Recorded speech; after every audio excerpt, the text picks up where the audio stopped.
Hello and नमस्ते सबैजनालाई। आज चाहिँ हामी जाँदैछौँ नागथली। नागथली चाहिँ काठमाडौँबाट लगभग 5 देखि 6 घण्टाको ड्राइभ रहेको छ र त्यहाँबाट हाइक पनि गर्नुपर्दछ। यहाँबाट लगभग 5 देखि 6 घण्टाको ड्राइभमा तपाईहरु तातोपानी पुग्न सक्नुहुन्छ र त्यहाँबाट बिमदाङ भन्ने ठाउँ लगभग 1 घण्टाको हाइक अथवा आधी घण्टाको ड्राइभ रहेको छ र त्यहाँबाट चाहिँ तपाईहरु हाइक गर्दै जानुपर्ने हुन्छ।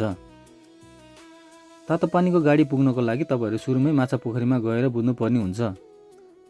तातोपानीको गाडी रेगुलर नकुद्ने भएको कारणले सुरुमै गएर बुझेर मात्रै जानु होला। यदि तपाईहरु सार्वजनिक सवारीमा जाँदै हुनुहुन्छ भने चाहिँ गाडी तातोपानीसम्म मात्र जान्छ र यदि तपाईहरु आफ्नै सवारी साधनमा जाँदै हुनुहुन्छ भने चाहिँ गाडी माथि बिमदाङसम्म नै लान सकिन्छ।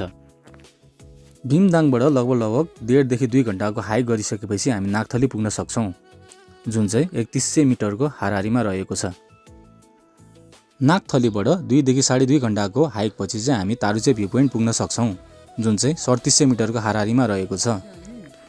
पहिलेको समय यस ठाउँमा नागहरूको थलो रहेको कारणले यस ठाउँको नाम नागथली रहन गएको भनिएको छ र यस ठाउँलाई तामाङ हेरिटेज ट्रेलको नाममा पनि चिन्न सकिन्छ।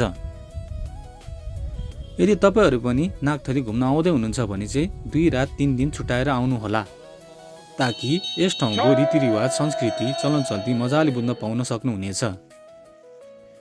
यदि तपाईहरु सार्वजनिक सवारीमा आउँदै हुनुहुन्छ भने चाहिँ अलिकति बुझेर मात्र आउनु होला, किनकि यताको सवारी साधन चल्नको लागि अलिकति गाह्रो नै रहेको छ। तपाईहरुले आउँदाखेरि पाउनु भयो भने पनि फर्किँदाखेरि नपाउन पनि सक्नुहुनेछ र अलि धेरै दिन बस्नु पर्ने पनि हुन सक्छ।